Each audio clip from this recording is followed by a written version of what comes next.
Hello and welcome back to our look at the Matsui distillery for the second one in our rundown here. It is the Sakura, the famous Japanese cherry. If you missed our first one, Dave gives a very exhaustive and complete history and sort of swirling, murky situation involving Japanese whiskey regulations and lack thereof. The controversy around Kurioshi Distillery and its parent company Matsui Shuzo, who are responsible So for if you've the not got Matsui up on that whiskey. episode, I recommend you do, because we shall not repeat it ever again.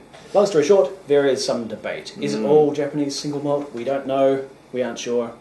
What we do know, though, is that this is a young spirit which has been partly matured in casks comprised of or containing Japanese cherry wood. So Sakura, as told the name. Yeah, I couldn't even begin to speculate what sort of flavour.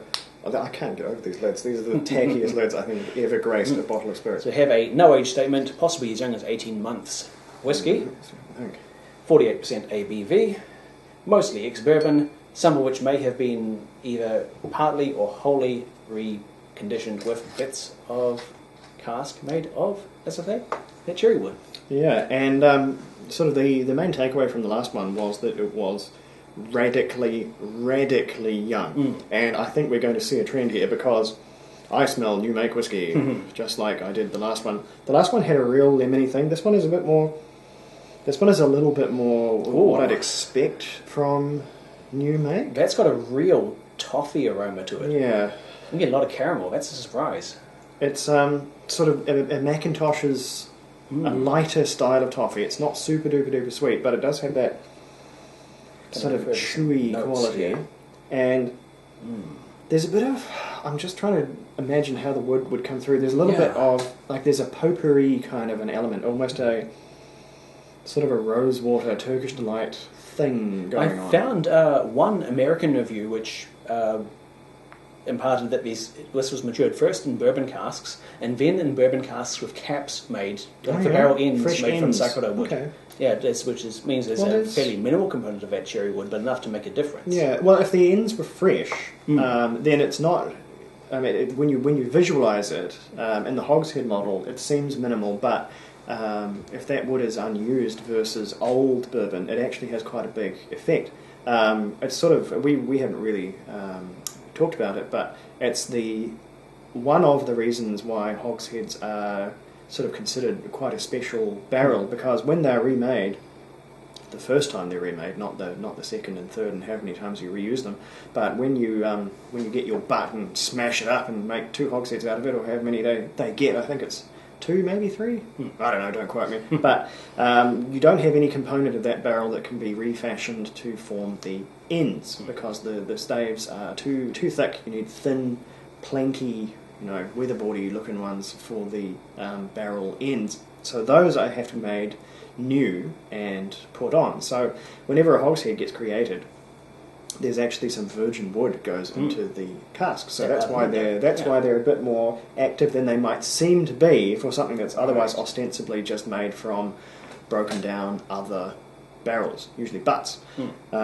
So yeah, this one, if that's that fresh unused wood versus second fill bourbon, it could have just as much an influence as the rest of the wood, even though it has more of a surface area to work with. I'm just noticing the sunlight coming in and completely bombing our set now. I'm going to just have a quick... Keep talking, Dave. I'm going to close the curtain. Yep, well, 10 minutes of lightning. I want to go into a bit of cultural context. The labels on all these Matsui series whiskies use woodcuts from famous Japanese artists of the 18th to 19th centuries. In this case, we have one by, if you'll bear with me, Kikukawa Eizan. This is one of his famous colourful portraits of Japanese noblewomen. All right, that's fixed it.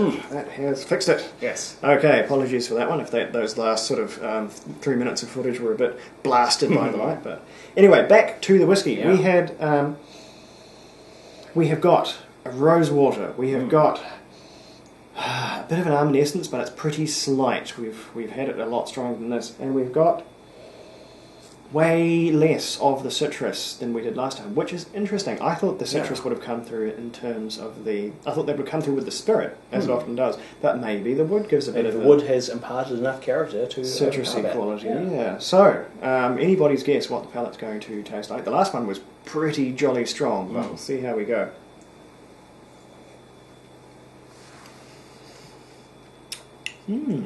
Ooh. There's that citrus, there's that lemon, and also that potpourri. Whoa, the potpourri is real really floral. That is very perfumey. It is, quite fire on the back of the tongue and top of the throat. You know,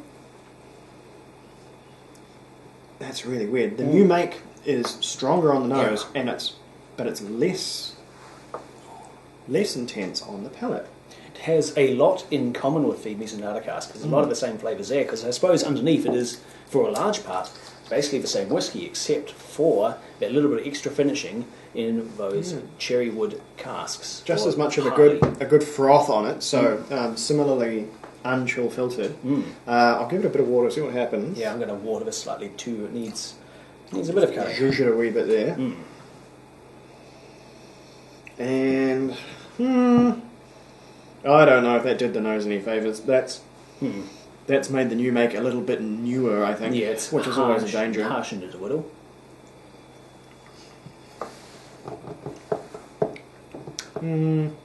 Ooh, that has not done good things to the palate. That was a bad call. Yeah. It had to be done, but on balance, I'd say this one better at its natural, at its 48% strength. Goodness knows what its natural strength is. Pretty bloody high, I'd imagine. Yeah. Yeah, definitely better with no water. It has a much more of a punchy, floral and perfumey aspect to it. So, yeah, I'm all in favour of the use of bold and innovative new cask types. Yeah. I'd be curious to see what a whole cask of this cherry wood would do, if that source was accurate and these barrels were partly made of cherry wood. I mean, I'm sure they've got a couple underway, maybe. I mean, even if it completely lost its mind, went out of control, which it probably would, you could blend it back in with something else to make it, salvageable. It would be interesting to do. They do these experiments with bourbon, although the moment they do it becomes not bourbon, so not particularly commonly, but some of the more innovative distillers over there, like, not Maker's Mark, the even more expensive one, it's escaped me. It'll come back to me right at the end of the episode. This one is wildly young, just like the Misnura, and I think it's not doing it as an endearing way like the other one is. The other one had that incredible citrus. It was sort of young, vibrant, punchy. This one is a bit more conspicuously this is less focused and more chaotic, I guess, in a way which makes its immaturity more evident. So for scores, I'd rate this one down to a 75. It's not a bad whiskey, for sure. It is just lacking, a strength and coherence and maturity which would have lifted it much higher. It's perfectly drinkable. I have to go. I'll give this one a 64. This one is it's just not whiskey yet. There's nothing wrong with it, but I'm scoring this as a single malt whiskey, and there are certain thresholds. There's certain boxes that have to be ticked, and it's just not old enough. It's just not. It's not where it needs. It is not. This is the ride that this whiskey is on. It is not high enough to ride the ride. It is too short. The bar is here. Just give it a couple more years, and it will be in really good shape, I think. Because, like I said, there's nothing wrong with this. It's just not finished. It's not a complete product. It is a work in progress, and I think as a work in progress, it's showing tremendous promise. I think the Matsui output, assuming that this is the Matsui output, and the more I drink of this astonishingly young output, the more I think this probably did genuinely come out of Japan and out of where it claims to have. Because if you were in any way cutting this with mature Scotch whiskey, I think it would be, you would know. You wouldn't make something that tasted this young if you had other options. It would be madness, absolute madness. So I'll stand by that one. It's just not here yet. It has not passed go. It has not received its degree of whiskey ship. It's just not there. But just like the last one, shows promise. It's just not quite as a daring little scamp of a ruffian as the other one was. But it's still got one more chance to impress, and it's going to be the wild card, because if there's any whiskey that was going to perform while being super duper young, it would be a peated whiskey. So we'll just have to see if it can pull out all the stops and impress us with that one. Sludger, we'll be right back. Stick around.